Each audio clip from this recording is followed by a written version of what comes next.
Hey everybody, well, get ready to forget everything you think you know about reverse mortgages because it's very different than the vast majority of people think. Whether it's for you, someone in your family, or if you're in the profession, there's information here you need to know. If nothing else, know that it is a legitimate, almost necessary, in many cases, absolutely necessary strategy for your retirement. My pleasure to introduce you to Harlan Accola. Here we are. It's taken a while to get here, but I am excited to have you with us today, man. And I don't know, man. I'm so excited about the fact that you're a guy that I so enjoy. It's going to become very evident to people very quickly, but that you have such a unique area of focus. It's this tiny little niche or niche to the highly sophisticated that you are just an absolute subject matter expert in. And I have to wonder, how often does it, I don't know, elicit interest versus clear the room? Well, it's a little of both. I mean, when I get on an airplane ride and I talk to the person next to me and they ask me what I do, I mean, I say, well, I'm do work on the one of the most important things in retirement, and that's a reverse mortgage.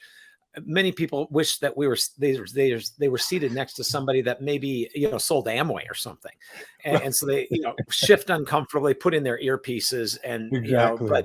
but sometimes, oh, that's interesting. What is that? And Nice. so it's a little of both, but there's certainly far more negativity. I would say more than 90% of people have an immediate negative reaction to just the Yeah. words Yeah. reverse Yeah. mortgage. So what is that? What is that phrase you have on your business card? I've had it on there for years because somebody used it on me 20, 30 years ago. If what you thought about money and mortgages were wrong, when would you want to know? Because Wow. there's a book out called Don't Believe Everything You Think. There's another Yeah. book out called Think Again. And Adam Grant wrote that recently. And there's so many things that we just believe to be true that we just accept Mm. without going any further. And that's what I was like. Yeah. There was a whole bunch of things that I was really sure of until somebody presented evidence that was exactly opposite. And it was like, why did you think that? And a Yeah. lot of it Yeah. is just repeating what other people have said. So good, man. Yeah, it's so good. I love that because that I am that guy for sure. And I know I'm not in the minority because I think a lot of people just thought, yeah, whatever. You're vacuuming the equity out of your home, and if the timing isn't right, you're going to end up on the curb. Yes, you're going to lose your home. Your kids are going to get ripped off.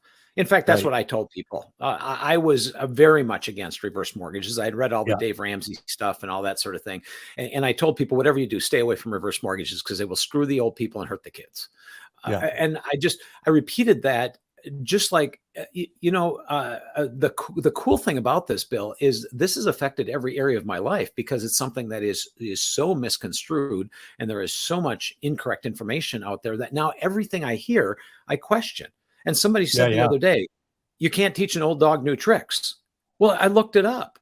And that is actually not true. They did a study at a kennel in Australia that old dogs, they took a bunch of 7-year-old dogs and then they took a bunch of puppies. And it did take the 7-year-old dogs longer to learn the trick. But once they learned it better than the puppies. So you Oh, can come teach on. old dogs new tricks, which is very fortunate for people like you and I that have gray hair Oh, because I'm we can learn new I'm tricks. fed.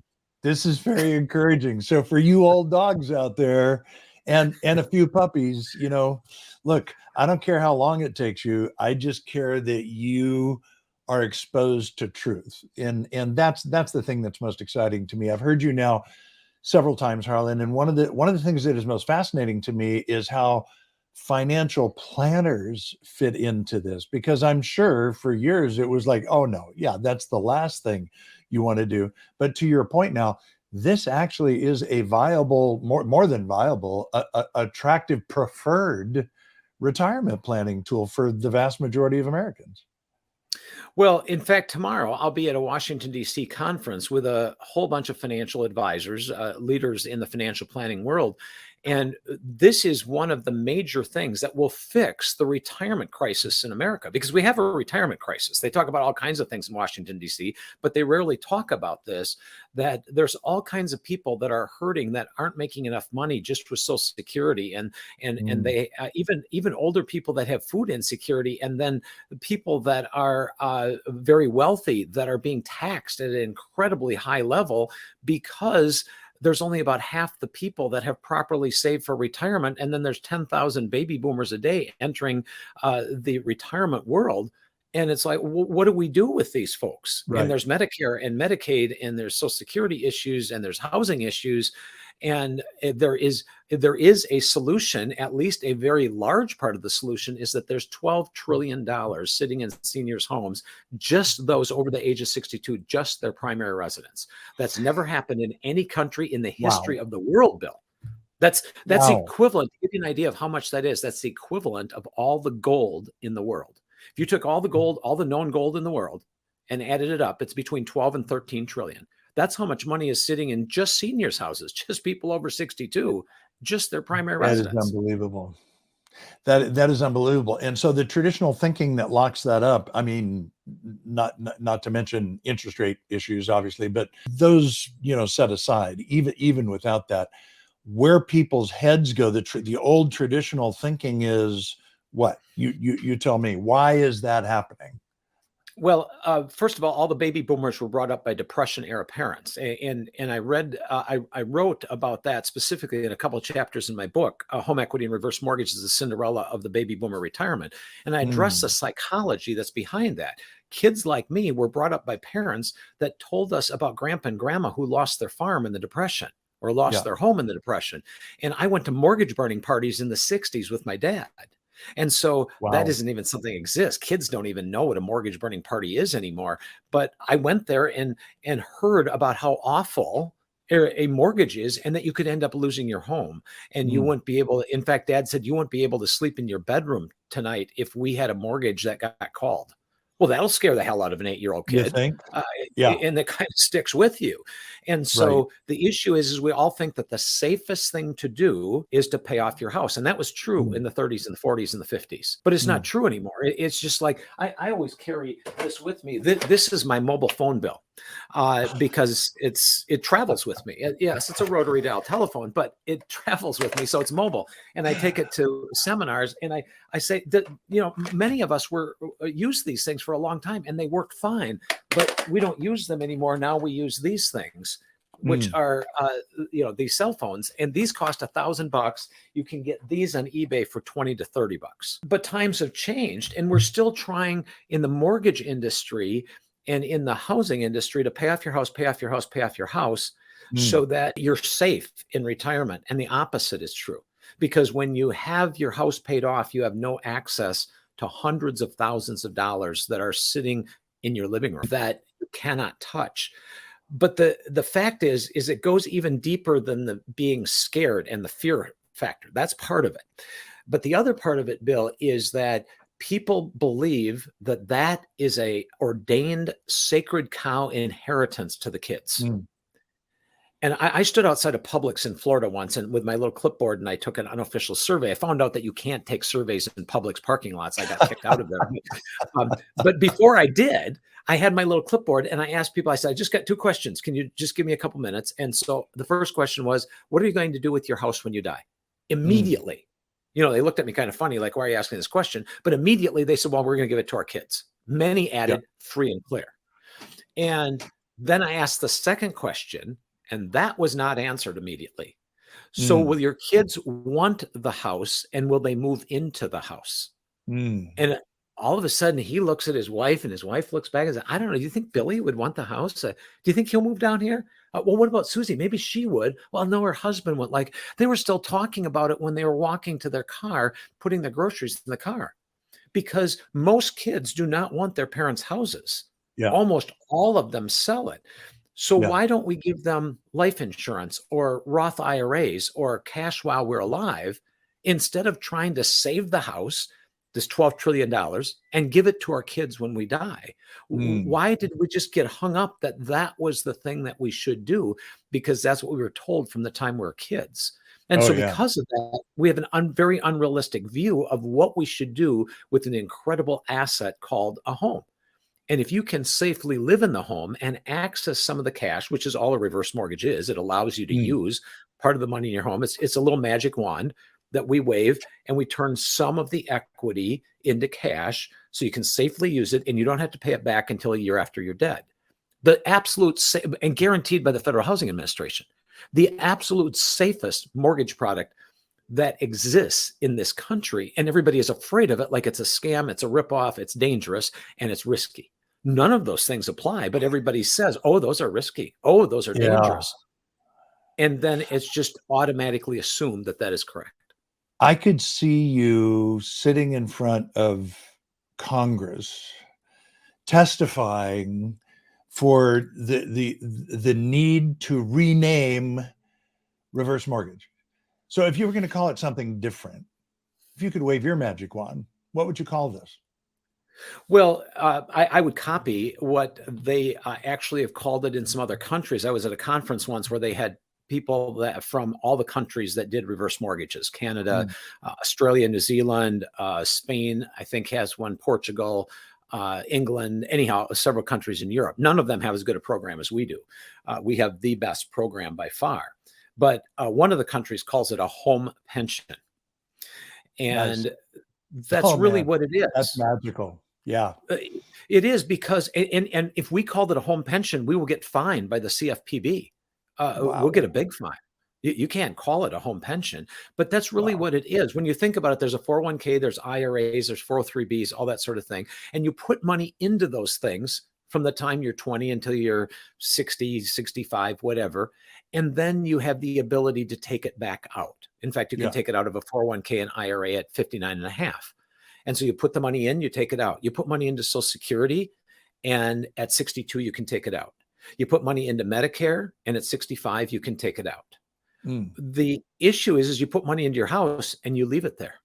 That's just what we're programmed to do. Yeah. We don't think about taking it out, but the reverse mortgage allows you to take it back out at 62. And you don't take it all out. Typically, you only take out 40 to 60%, about half the value of your house that Mhm. is available to you. But why would we not use that as part of our retirement, just like we use all of the other things? Because if we have less to give to our children as far as our house is concerned, which is something that kids don't want, I often compare it to this, Bill. Would you knowingly go out and buy a present for your kids at Christmas time, wrap it all up, haul it over to the house, and put it under the tree, knowing that they will take it back to the store right after Christmas? Of course you wouldn't. You'd give them a gift Wouldn't card. do that. Yeah. You wouldn't give them something that you know they don't want, that they're going to take back to the store and go through that hassle. So you give them cash or a gift card. Why don't we give kids Roth IRAs? Why don't we give them our life insurance death Mm. benefits instead of being so hung up on I'm going to give my house to my kids? Because they're going to sell it So and they're going true. to wave the magic wand and convert it to cash Right. as soon as they possibly can. Oh yeah. So Yeah. we Yeah. just have this whole misguided idea of how we pass on a legacy. And it even goes deeper than that. I'm a big fan of giving money to kids with wisdom. And I often ask people, do you want to give your wealth away with your wisdom? Or do you want to give your wealth away without your wisdom Oh after you're man, dead? I was so hoping you were going to address this because the lottery mentality scares me, and everything I've seen about trust fund children, it like there's nothing good that seems to come from it. So how do you marry the two with wisdom? So the goal is, I was just worked with someone in Washington State, and they took a reverse mortgage out to give $200,000 to each of their kids. They didn't need any of the money; they were fine, as many of our clients are. But they took the money out, gave it to their kids, so they would each have down payments, so they could afford a house in this high interest environment as compared to what it Mhm. was a few years ago. And so Mhm. now their kids have houses. They may not pass away for another 20, 30 years, the parents, Yeah. but the kids are able to start building wealth with their house right away. And they required them to use that money for a down payment. It wasn't just a gift. Here's 200 grand. No, you need to buy a house with this 200 grand. memories are a big thing to me. I'm really big on vacations with our kids, and we have they're required to have at least one morning where we are going over things about faith, things about what we believe in, things about just wisdom that I can pass on to them. And so we may have a 10-day vacation, but there's at least that time period that I can pass on what I have learned in my lifetime that will hopefully help them and give them a better life. That's So so we great. pay so we pay for their vacation. We call it a reverse mortgage vacation. And we pay for their vacations every 2 years. We go to a really nice spot. Last time it was Kauai. And we had this beautiful big bed and breakfast, and we all hung out together and celebrated and had wonderful memories. Now, should I save all that money in my house and then give it to my kids after I'm dead and then they go on Mm, vacation without me? I just as soon go with right. them. No, Um, that is, I just got to park on that for a second because that is brilliant. And it's so antithetical to what I think most people imagine or think. To your point, first of all, we're getting ready. We leave in 10 days for a week's vacation with our kids. We'll have 20 kids and grandkids in a 6,000 square foot Verbo with a backyard that's like a spa with a pool and a slide and rocks and all that stuff. I hadn't thought about the Wisdom Day, may have to introduce this concept. But you guys, what if that was part of your planning? What if that was part of your planning? You were creating memories, but you were also passing along wisdom and values at the same time instead of just hoping these things happen. Or to Harlan's earlier point, imagine one of your kids with a Lamborghini, like a depreciating asset that, right? I mean, it was a requirement that they buy a house with it. Man, these are really good pegs in my brain that you're slamming in here. I love this, Harlan. Keep going, man. and I mean, it needs to be part of a plan. Some people say, well, if you give some people money out of their house, they'll just waste it. Well, some Yeah, people will, but they'll waste the money in their IRA or 401k. It doesn't make it any different as far sure. as what their house is. Those people usually don't even have a house because they've already wasted their money over the years Yeah, anyway. yeah. And so the number of people that have taken, I've been doing this for almost 20 years, the number of people that have taken the money and wasted it, I can count on the fingers of one hand. In fact, it's one person that was very foolish and went out and gambled all the money away at the casino within a year. Now, that's a very rare situation. The vast majority of people will call me up and they'll say, Harlan, can I take another 10,000 out of my reverse mortgage? Well, of course, it's your money. Well, just wanted to check if you think that that's wise. And if that's what's Nice, more common, nice. they're actually more, they're more restrained from using their home equity than they are from using the money that's in their savings account Interesting. because it's more Interesting. special. Yeah, yeah. So there's very few people that are just wasters. Financial advisors will often mention that to me. Well, isn't this just something that people waste? I said, well, Mm, have they wasted the money that you are managing for them? right. They wouldn't have that money if Sure. it was not if they had not saved it and had not Sure. been prudent for years. So why don't we use what we have? Because we know Why for don't we sure we use what can't we have? take it with us. I mean, Yeah, yeah. that's proven in Egypt. You can go to the pyramids, and they tried to take all the stuff with them, but it's still there. How'd that work out? Yeah. Your example is exceptional and aspirational. Like that's something I can look at as an ideal. I'm curious what you've seen in some of the loan officers that have worked on your team over the years, and you've seen so many stories. I'm curious about like maybe paint a couple of extremes for me because I'll bet there are some people out there who waited too long, spouse passes away, they're sitting on equity, but now they can't access it because they didn't do this soon enough and they can't qualify. But you've also seen the amazing stories, the stories that are like, wow, we can breathe.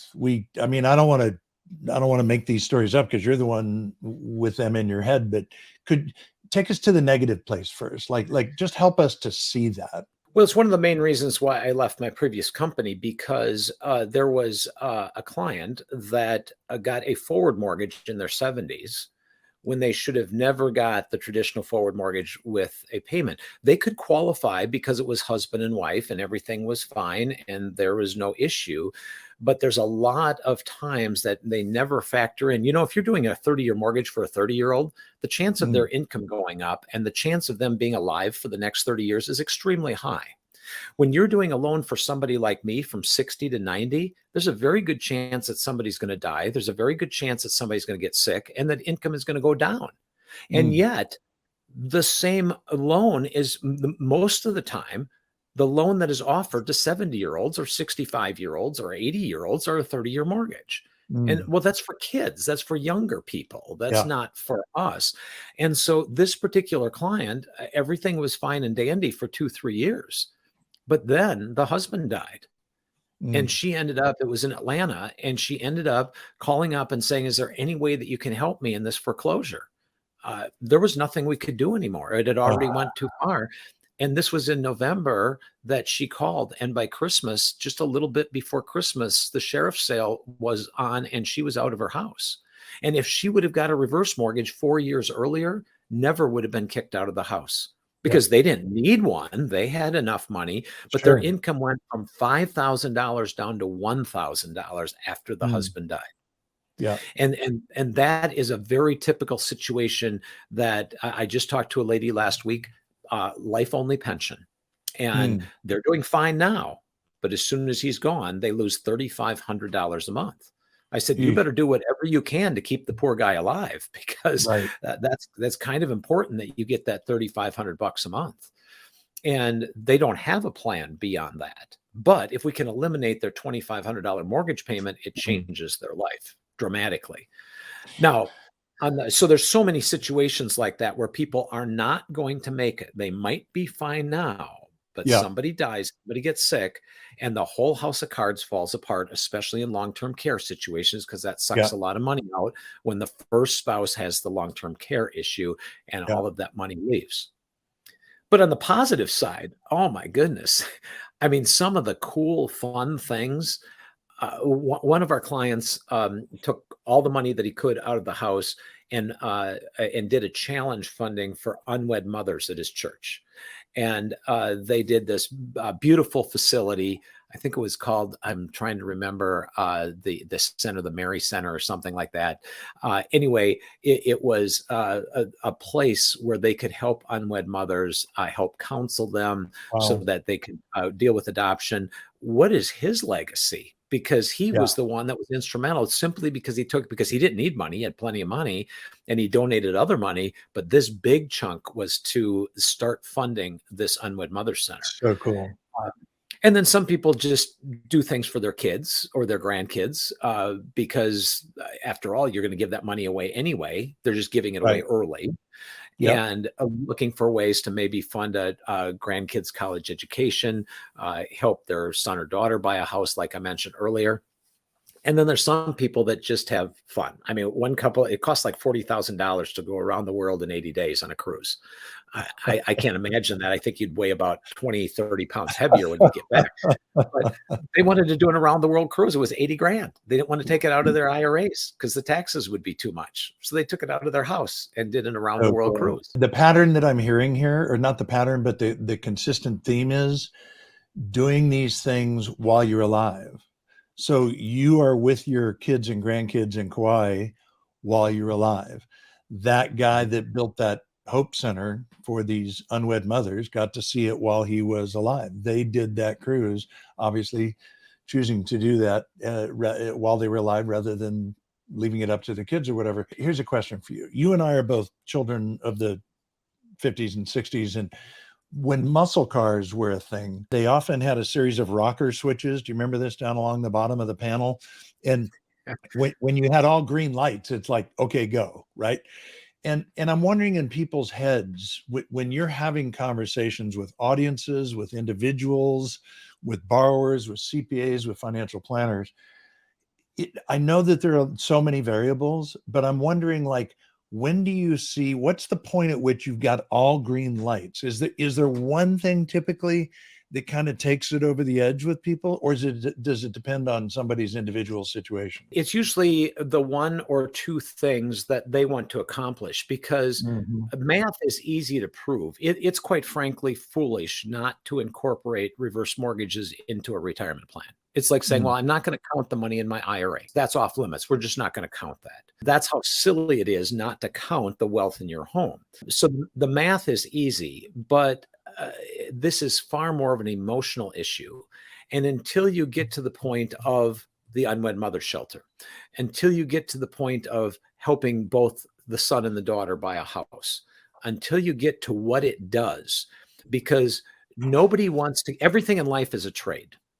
So your wife had to trade all of the other potential husbands just for you. Apparently she still thinks it's a good deal because you guys have been married for lots of decades. But she had to trade that for the other potential of what she could do with that.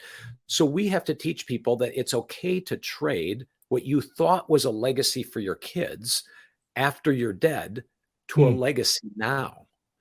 And once we find out what that is, and we know what that legacy is, it's very easy for people to move forward, because they say, oh yeah, so I'm not going to leave as much money to my kids when I die, but I get to go on vacation with them now. I get to help them buy a house. I help the grandkids go to college, whatever it is.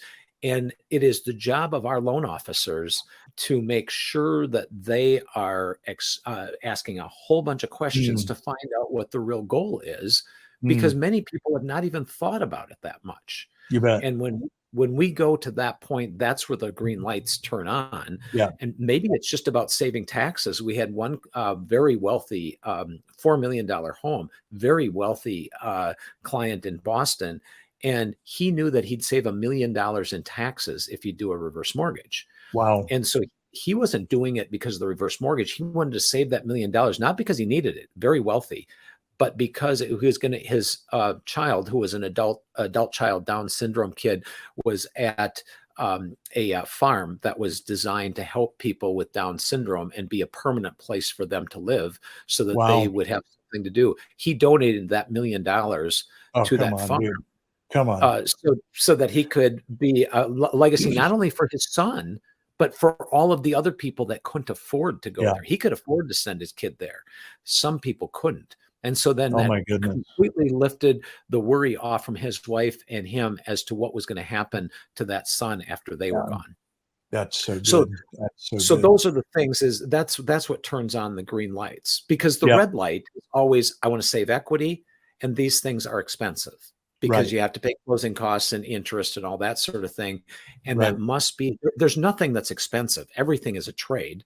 And so as long as they're trading it for something of a higher value, that's where it makes all of the difference. And then people are willing to give that up to be able to get to that point. And, you know, I've joked with so many people, well, why did you choose him, or why did you choose her? And they think that's kind of a silly comparison, but never would your wife have ever said to you, you know, it's kind of too bad I got married to you, because I missed out on what I could have had with checking out all of those other boyfriends. I bet you she's never said that to you. Thankfully, I've not heard that. I hope you haven't either. I have not. And so, in fact, she even said, boy, I'm so glad I didn't get married to that guy. Nice. So that's a win. That was a good You're feeling. in. Yes. You're very solid. And I've said the same thing to her. Boy, I dodged a bullet there. Oh, my goodness. So the issue is people have this unrealistic view of how wonderful it is to have this home equity that you keep until your dying day. But I've never seen on a tombstone, I've asked thousands of people if they have, did anybody paint on or engrave on their tombstone, I died with $462,000 in home equity, or whatever the amount was. I've never seen a tombstone, neither has anyone that I've ever asked that question to. So why do we live our life like that's so important? It's such not a good point, man. Well, as you say, though, I mean, it's emotional, it's legacy thinking. Boomers that were raised by Depression era, you know, parents. I mean, that makes complete sense. Let's talk about, so for somebody who's listening to this right now saying, well, okay, maybe this is worth exploring, or maybe this is something I want to, I mean, my audience is primarily in the mortgage and the real estate industry. So, you know, we should definitely address that, right? Like if you're a loan officer, is this something that you want to, be aware of so that you can refer to an expert? Or is it something that you want to step into full time, get certified? This is the thing you do. As a realtor, are you aware that there's a reverse for purchase, possibility? I think a lot of people are unaware of that. So why don't we step into those right now? Because that's my audience right now. They're going to be thinking about this personally. You wouldn't be human if you weren't. Like, interesting. So maybe you're thinking about your parents, maybe you're thinking about yourself, but then maybe you're also considering it professionally. So let's talk to the mortgage and the real estate audience that's watching and listening right now. The first thing is that there are so many loan officers. One of the problems with our industry, people, every once in a while, somebody will come up to me and say, if this is so great, you've explained it well. If this is so great, how come everybody's not doing this? We have shot ourselves in the foot in the industry since 1988, because first it was sold as a loan of last resort. In fact, I was told when I did my training 20 years ago, go out and find widows between 75 and 85 who've lost their husbands, and that's your prime audience.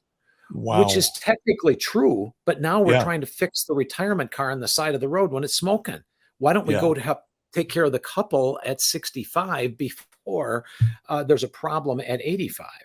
And so fortunately, I was able to switch very quickly in the way that I explained it, and the way that our team sold it is we went to financial advisors and said, let's do this as a preventive measure rather than rushing in and trying to fix something that now is broken in a foreclosure, whatever. So most loan officers should not do this. Just like I should not do a forward mortgage. I used to do forward mortgages. Traditional mortgages are forward mortgages that require payments. But I don't do it anymore. In fact, my own son, when I was trying to help him with his mortgage, fired me because I gave him a couple of wrong answers. And he's Dad, you're not a mortgage expert. I said, no, I guess I'm not. I'm a reverse mortgage expert. Good point. And so there's a lot of people that try to do this and they mess it up and they tick off the realtors, or they upset the financial advisor, or they don't explain it correctly to the client or to the client's children. And then it leaves a bad taste in people's mouths. So if you're not going to specialize in it, and this is the main thing that you do, don't do it. Because it's not going to end well.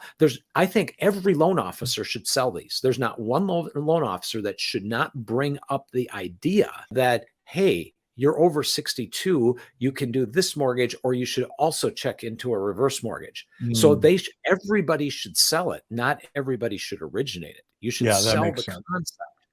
Meaning potentially, so if I'm a traditional loan officer, in a perfect world, in your opinion, what I should do is refer that out to a specialist. Exactly. That's all just like I would refer it to someone that is on the forward side. If I have a forward loan, that my forward guy finished off that loan and made my son very happy. But it's a good thing that I wasn't, because I made several mistakes in explaining, because I hadn't done them. I don't even know what CDs and LEs and all that kind of stuff is, because we don't have TRID in the reverse mortgage world. So that's the number one thing. If you should be very aware of it, because I would call it malpractice for you to be selling a 30-year mortgage to a 70-year-old without giving them options. Just like if you're working with a veteran, why don't you tell them about a VA loan? If you're not going to be serious about it, then don't do it, but know somebody who is doing it, which is, of course, what we do at Movement. Is we only have a very few people that actually do the reverse mortgages, but all 1,500 loan officers are being trained on what it's about, which is absolutely critical. Yeah. Now, go ahead. Well, I was just going to say, it's like my primary care physician referred me to an ENT recently, right? Because that was their expertise. My doctor could only take me so far, but no, you need to see an orthopedist. You need to see a psychiatrist, maybe in my case. Whatever it is, it's a referral out to someone with expertise. Here's what I know. On the real estate side, I see it more on the real estate side. I see realtors who get scattered between, condo, farm and land, commercial lease. Sure, I can do anything. And they do nothing well, right? They just don't do anything well. I just read a quote recently that said, successful people take 20 steps in one direction. Unsuccessful people take one step in 20 different directions. The Wow. same is true here, Powerful. right? Yes, that's so true. So what would you That say to the real estate agent or the loan officer working with the real estate agent just to be aware of the reverse for purchase option? What does that even look like? Yeah, I would say there's more than 80% of realtors that don't even know that you can use a reverse mortgage for I purchase because agree. it's only been around for 10 years. So Yep. it's a new product, a little less than 10 years. Realize the reason that real estate agents don't like reverse mortgages is they've been dealing with the end result for a long time. There were some bad Yeah, servicers, so you the bet. end didn't and things didn't end up well when they were selling the estate house. And the other factor is the kids are selling the house, and if the kids were not told about it, we have almost every time we have a Zoom call with the kids because we So want the smart. kids to know what's going on. And that's usually not done by the majority of reverse mortgage loan officers because they're Mm, afraid to talk to the kids because the kids might screw it up and they're busy and let's just keep going and whatever. And so then the realtor ends up listing the house for those kids who are uninformed. And they're ticked off. They thought they were inheriting an $800,000 house oh and there's yeah. a $500,000 mortgage on it. And they're Right. mad at the bank and they're telling all their friends, you wouldn't believe it. We inherited mom and dad's house and they had one of those evil reverse mortgages on it. And we lost all kinds of money. And the For bank took the sure. house. Yep. And so, but they didn't know that mom and dad are dead. So they don't know that mom and dad had a great time and actually bought them more Christmas presents because they had a reverse mortgage. They don't Right. think about any of that, that this was done for Sure. mom and dad's benefit. So I'd encourage real estate agents to know that, hey, if people are properly informed, and if the proper servicing is involved, which I encourage every realtor who's having a problem in selling a house with a reverse mortgage on to contact us, even if it's not our mortgage, Yep. and say, hey, we'll help you through this because there's bad forward mortgage servicers too. For But sure.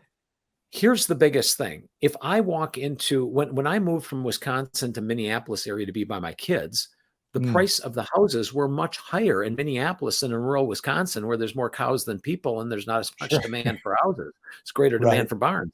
Yeah. So the issue is when I moved here, it was more expensive. Well, my real estate agent, Susan Lee, understood exactly what was going Nice. on with Yep. reverse mortgages.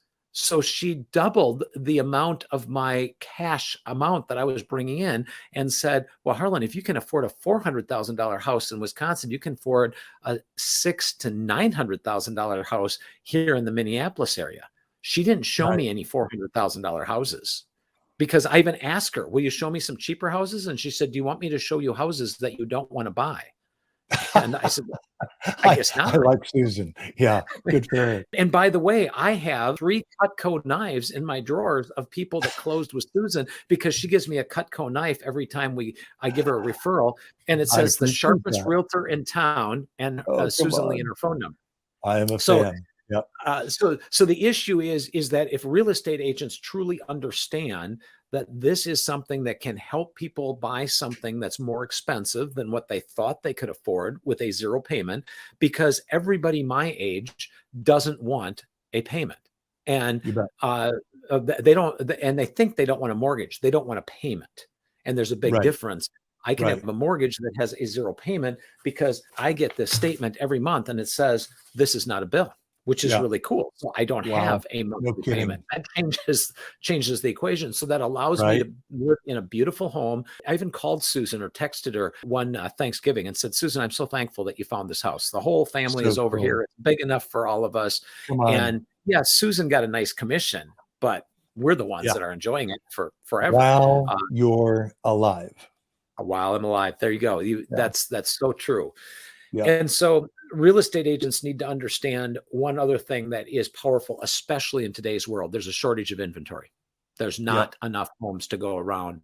And that's partly because old people like me are putting their roots down because of 2 reasons. They have their house paid off, or they have a mortgage that's around 3%. And Yep. they never want to let go of that cheap mortgage and the fact that their house is paid off. So even though they're not in the right house, NAR, National Association of Realtors, I believe it was, said that 90% of people cannot age in place in their current house. If they have a Wow. wheelchair, they will no longer be able to be in their house and have to go to a nursing home.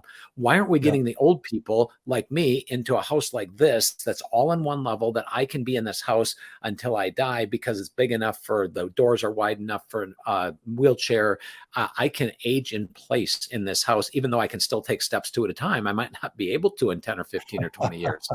Nice. So, Nice. so the issue is we must get the old people out of the house that's designed for millennials so that we can get more listings, because the millennials can't buy houses in 55 plus communities. We can. Oh man, could you say it again? I know it's always difficult when people ask me in a coaching session, "Oh, that was good. Could you say that again?"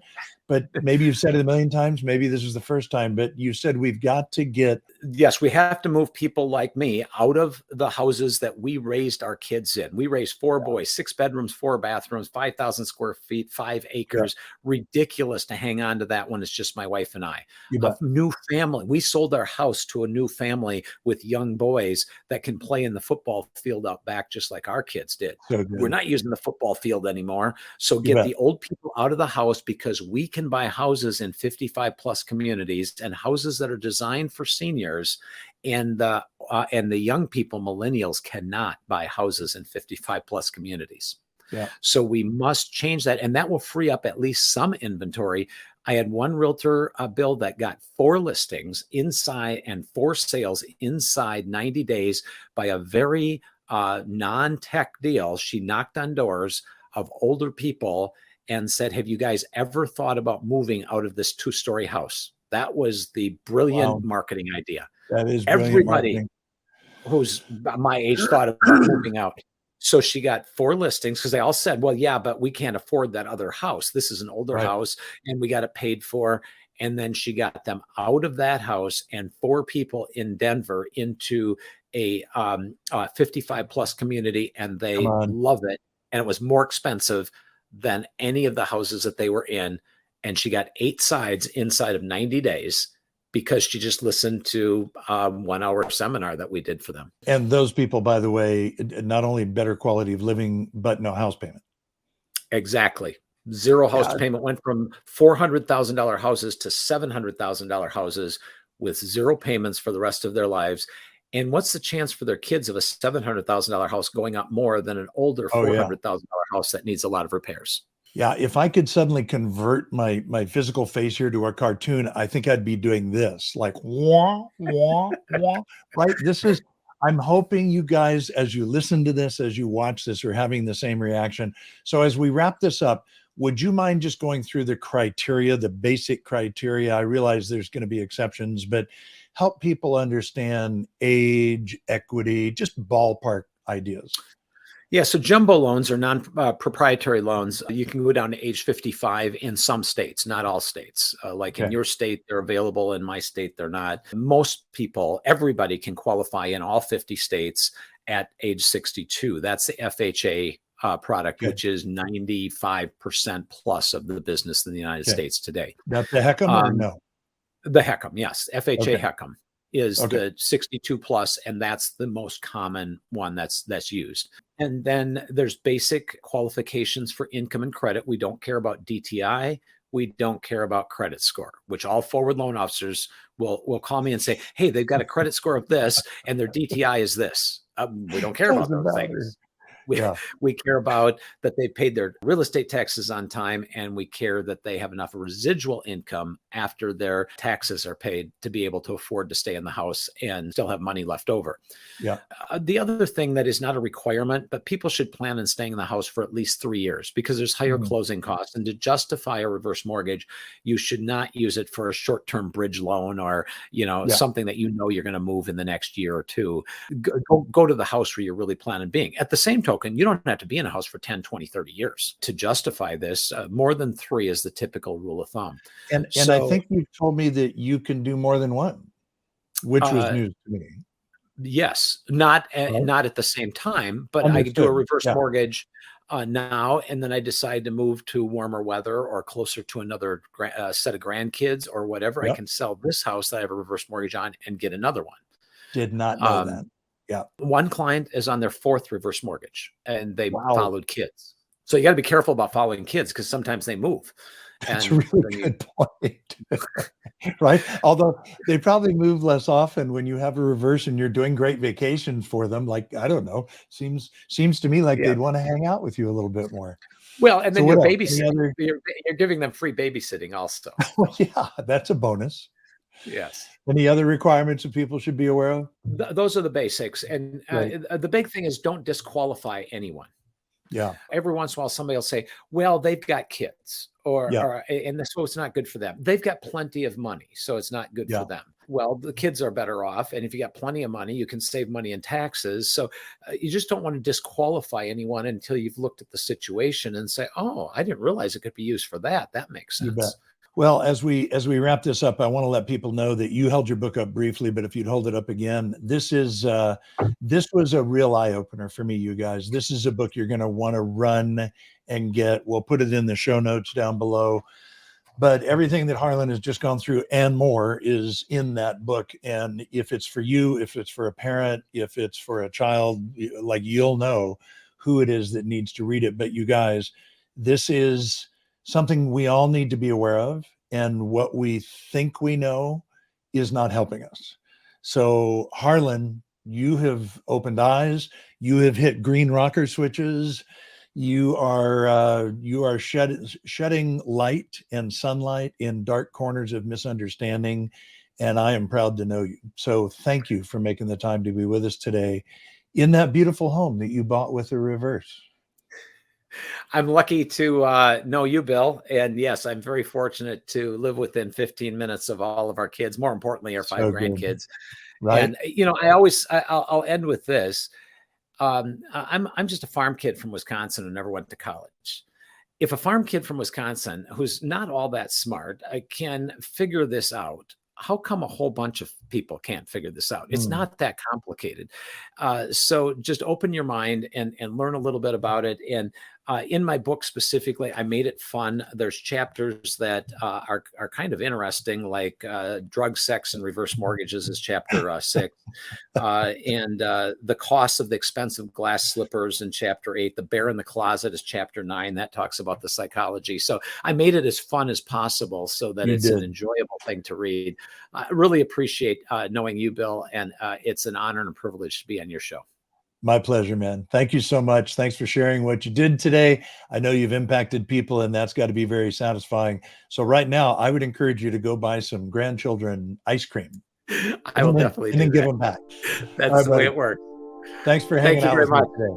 Appreciate you, Bill.